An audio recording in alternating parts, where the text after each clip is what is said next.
Hello, ladies and gentlemen. Kava here, coming at you from San Diego, California. I came out this way, because of the COVID pandemic. I'm usually based in Baltimore, as all of you know, but I thought I might as well just come and visit my parents out here in San Diego and North Park. Just to be with them. I don't get to see them that much, so it's a nice little break from the busy Baltimore life, whatever that means. All right, so today I want to do a review of Kalm with Kavas. This is a special variety, and it comes in a bag that says special variety, as you can pretty clearly see there. It doesn't say on the bag what the special variety is, no sticker or anything, but that's okay. When you order Kava, you make a decision, and if you forget what you ordered, then your problems are probably a lot deeper than stickers on packages. What this is a Samoan Kava that's available on the Kalm with Kava website. I went ahead and I ordered a pound of this when I ordered some Kava from them about a month ago. I ordered the Pacific Kava Roots Fresh Kava, which I did a review of a couple weeks ago. And then I ordered some of the Barogu for old time's sake. And I've been actually slowly going through that half-pound bag, and actually want to order some more because it's absolutely fantastic. But the Barogu from Vanuatu, that Kava really takes me back to kind of the early days of my website.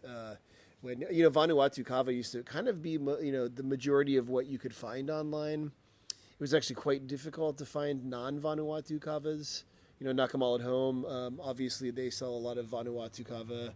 When Kalm with Kava started, they sold a lot of primarily Vanuatu Kava. Slowly started bringing in Tongan and Fijian Kavas.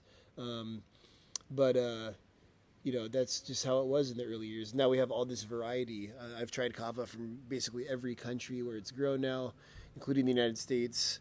And it's just fantastic to be able to have all these Kavas. Samoan Kava is very, very rare. You don't drink it that much. It's not available that much. Root of Happiness sells a Samoan Kava that's quite delicious. Has kind of like a peanut butter flavor to it that I really enjoy. But yeah, you don't really see a lot of Samoan Kava out there. So it's really kind of a pleasure to be doing a review. There's a helicopter there. We've got the protest here in San Diego too. It's really nice to be doing a review of another Samoan Kava. It's been a long time since I tried one, a new one especially. So I'm gonna go ahead and make this up and give you some impressions on the nose. The Kavasuer likes to do flavor tastings and aroma tastings. I do take a lot of pleasure in drinking Kava. A lot of people out there don't like the flavor. I am one of the strange ones that really loves the flavor of Kava. So,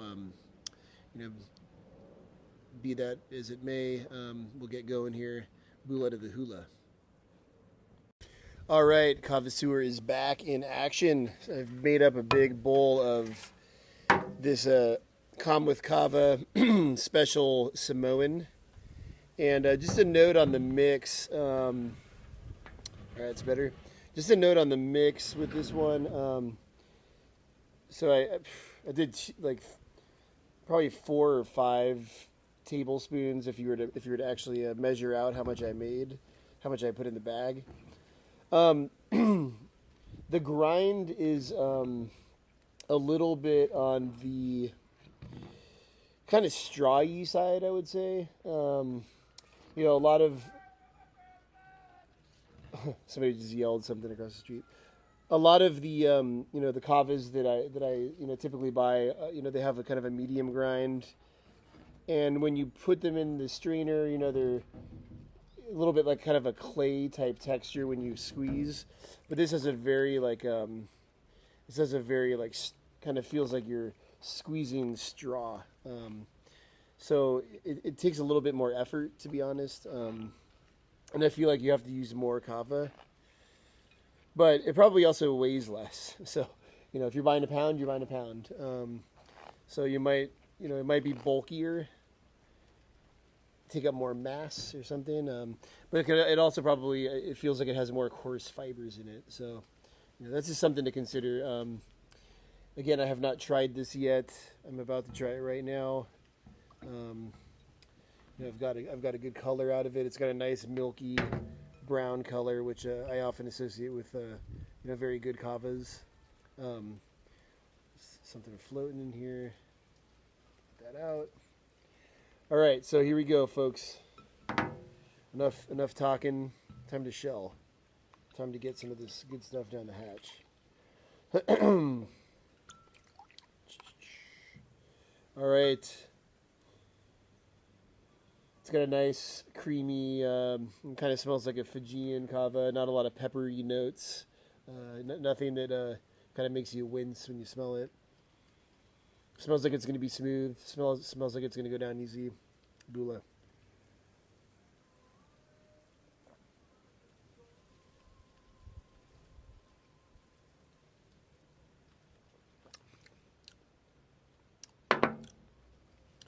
Nice.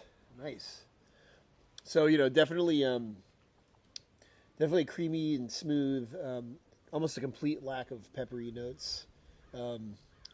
Some kind of cashewy roasted cashew flavors in there. It doesn't have that chocolate peanut butter taste that the root of happiness Samoan kava has. So it's obviously a very different kava from Samoa. Not it doesn't taste like super. It doesn't have a very strong taste. So this would be good for people who don't like the flavor of kava. It's very, very, very mellow and mild and smooth and easy. It goes down very easily.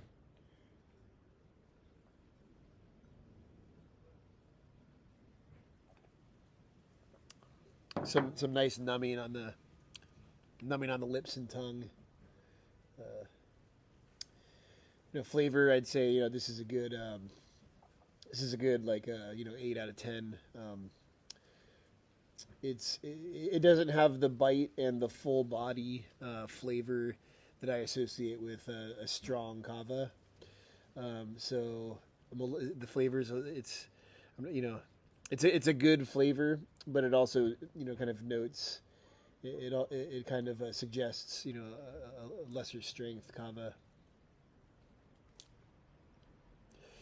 But it's already hitting me, so it can't be that weak.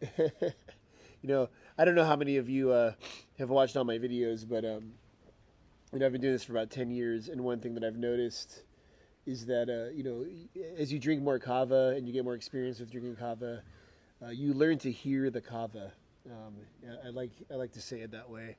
A lot of people come to my website. They send me emails asking me, "Hey, Kavasour, I've gone through like $200 worth of kava and I still don't know what it feels like. I'm trying to fight through this reverse tolerance." And I usually respond by saying something along the lines of, I started drinking kava, 20 years ago, and the very first time I tried kava, I felt it. I 100% felt it. It did the trick. It felt really good. So it's not that you're trying to get reverse tolerance. It's not that you don't have reverse tolerance. It's because you're expecting the wrong thing. You have to learn how to hear the kava. You have to learn how to open your mind, open your body to what kava does. It's not marijuana. It's not alcohol. It doesn't mess you up. That's why people like it, because it doesn't mess you up.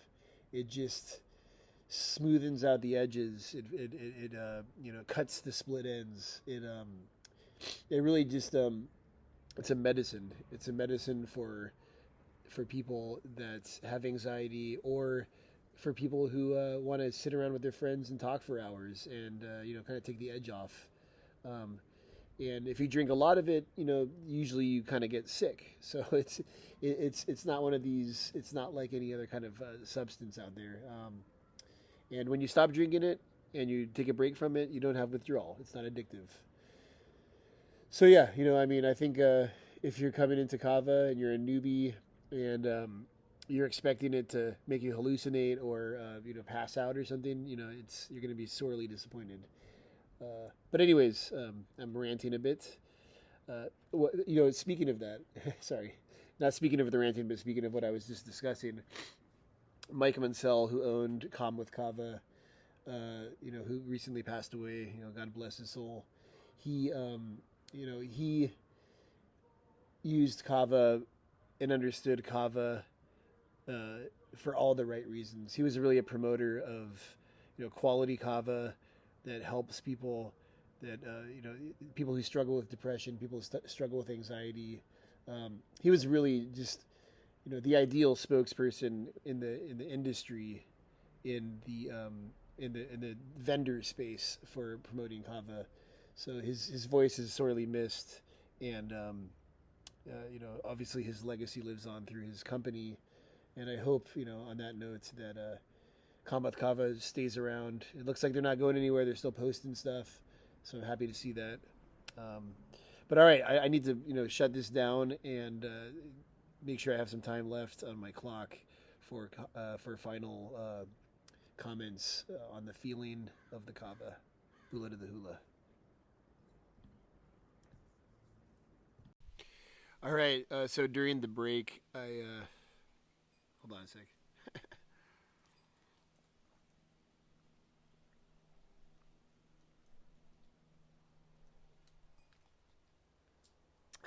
During the break, I realized that I actually wasn't the microphone that I have here wasn't actually connected to the computer.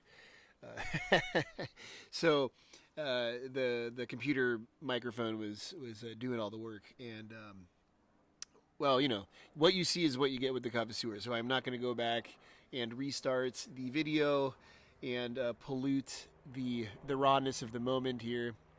But the reason why I have this thing is I'm going to be starting a podcast very soon. It's going to be kind of a variety show of topics. It's not going to be a strictly Kava. I'll be talking a lot about Kava, but probably more anthropological, sociological type stuff, social commentary, not necessarily politics. More kind of interesting, hopefully funny social issues. Anyway, so back to the story, folks. We need to get Cavasur needs to get the train back on the tracks here. So, as you can see by my meandering tongue, my storytelling, my talk story, I am very much in the moment with this Kava, feeling it very, very well. I'm really surprised, genuinely surprised at how strong it is. I drink a lot of it really quickly, so I guess that says something. But it's actually very strong, very mellowing, washover effects, full body, warmth, full body vibrations, calm mind, creative, meandering, kind of pleasant thoughts. That's a very, very good thing for the Cavasur, and for anybody, and for everybody else. At least in my opinion. So, excellent, excellent stuff. As I said before, there's a lot of root in this bag about that, but I think that the Kava grind, it's fluffier and lighter, and the bag is pretty big for a 1 pound bag, full of big and full of Kava. So I think with these lighter, more kind of strawy, textured Kavas, coarsier Kavas, you need to put more in the bag, and it's going to weigh less, so it doesn't really go against your. You're not getting less for what you pay for. So yeah, I mean, this is really good stuff. It's Samoan, so we're happy to be trying something that is from Samoa. Get a lot of Samoan Kava, and this does a good job. So yeah, beautiful stuff. Kudos to Kamath Kava. Kudos, many bulas to Mike Munsell. His memory lives on. He was a beautiful person. So until next time, Kava sewer out.